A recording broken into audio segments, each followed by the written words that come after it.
Good morning, I'm Jasmine Anderson. A trial set to get underway today for the owners of a Long Island pet store accused of knowingly selling sick puppies. The state attorney general is accusing A Paw, which has locations in Hicksville and Lynbrook, of buying puppies from mills and claiming they were from legitimate breeders. Then they allegedly sold dogs that had the flu, coronavirus, and other infectious viruses. Prosecutors say some puppies died within weeks of being purchased. A hunt right now for the killer who murdered a Central Islip man. Police say Marco Tulio Pineda, seen here, was found dead in the backyard of a home on 2nd Avenue in Central Islip. It happened last Thursday. Police say Pineda worked as a flooring installer. They are now offering a cash reward for information leading to the arrest of his killer. 7 Long Islanders among those charged in a historic corruption bust in New York City. It follows a sprawling federal investigation into $2 million in alleged kickbacks paid to New York City public housing employees to land no-bid contracts. In all, 70 current and former NYCHA employees were arrested in a pay-to-play scam. The Department of Justice saying this was the largest number of federal bribery charges on a single day in DOJ history. Early voting continues today in the race to replace expelled Long Island Congressman George Santos. Today, we're focused on the Democratic candidate. Macy Egeland and Scott Eidler are looking at the past, present, and potential future of Tom Suozzi.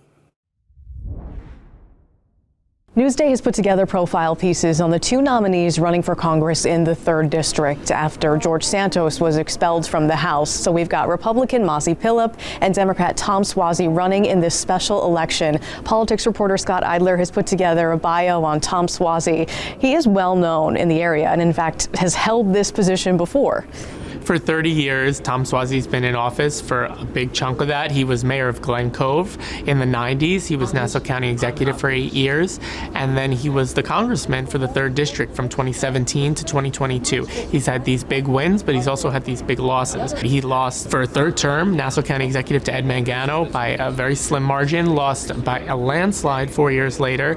He decides to run for governor in the Democratic primary. He lost. He placed 3rd. He was in the dumps. And then this Santos things happened and they call on him to come back. So he's trying to make a comeback, and this is the biggest election attention-wise that he's faced in his long career. Yeah, so what is his message this time around to residents in the 3rd District? Everywhere we see these signs, let's fix this. And he's presenting this compromise message. Why can't we all just get along? Why can't we, throws his hands up in the air at a lot of these stump speeches and says, let's make a deal. The people are sick of this.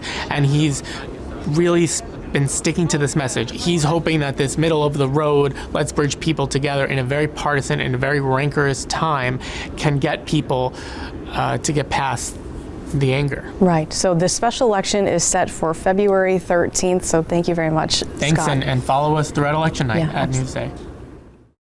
Read more about Suozzi and his opponent, Mazi Pilip, on Newsday.com. Click Get More below the Newsday TV video box. 50 Long Island businesses are getting a financial boost from the state. One of the recipients awarded, Woodbury-based Clever Devices, received $1 million from Empire State Development. It says it will use the money on new computer servers and software. The project is also expected to add 50 jobs. 2 candy manufacturers, a property developer, and Hofstra University were also among those awarded a share of $15 million. Babylon Town is looking to recover over $1 million in tax breaks. The town's IDA is suing 2 businesses, MC Packaging Corporation facility, which shuttered in 2022, laying off 88 people and cutting a 15-year property tax agreement short. An RR 590 Oak Family Limited Partnership, the town says, failed to prove it hired the required 31 employees to receive the tax break. A big investment in internships at SUNY colleges. The state-operated campuses will set aside $10 million from an increase in state aid this year. It will go forward or toward expanding paid internship opportunities to help graduates enter the workforce. 2 gambling support centers have just opened on the island. It comes days ahead of one of the biggest sports betting days of the year. Super Bowl Sunday. The Family and Children's Association opened the centers in Hicksville and Hempstead. The facilities are funded by a donation from Las Vegas Sands, which is working to bring a $4 billion casino to Nassau. Public health advocates are calling for a statewide study to analyze gambling addiction.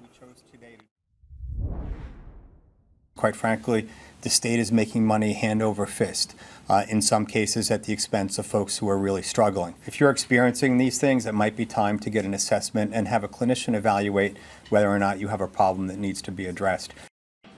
An estimated $23 billion is expected to be wagered on Super Bowl Sunday this year. Another injury for the Knicks. Jalen Brunson was hurt in the win over the Grizzlies last night. The All-Star point guard rolled his ankle with about 5 minutes left in the fourth quarter. No word yet on the status of Brunson's injury. He joins 5 other Knicks players sidelined right now with 4 games to go before the All-Star break. Checking out your hyper-local forecast. Sunny today, highs around 45 degrees. Tonight, we drop down to the 30s. Tomorrow, another sunny day with highs in the mid-40s. A look at your 7-day forecast coming up.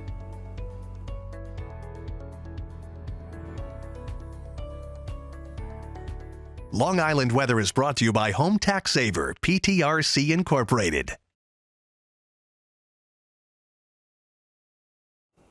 Bringing new life to old bikes. They're recycling rides in one local town. It's a story you'll see only in Newsday. So we get bikes from all over, people cleaning out their garages.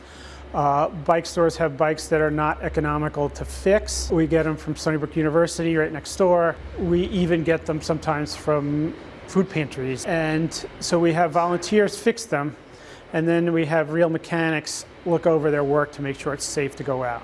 Change tires on this thing. Tires are shot. We basically restore the bikes and then give them away. There's a little bit of disbelief that they're going to get a bike for free. That's a lot of people have that. You know, how much is this going to cost me? It's nothing. I mean, I answer the Facebook page ads, and probably the number 2 or 3 question is, how much does this cost? Nothing. It doesn't cost you anything. I give the most valuable thing I have. I give my time, which to me is more valuable than donating money. It's a really good community. We have approximately 30 volunteers total. It does some good, and it's a really hands-on, physical thing that you can point to at the end and say, I fixed that. Repurposing with a purpose. Read more about the bike recycling program on Newsday.com. Click Get More below the Newsday TV video box.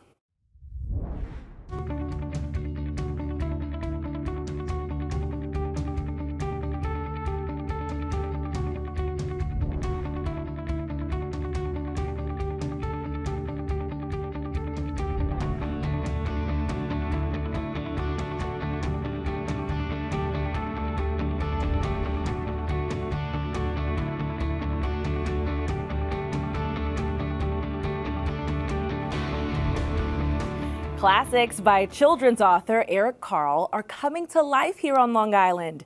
Beth Whitehouse has a story you'll see only in Newsday.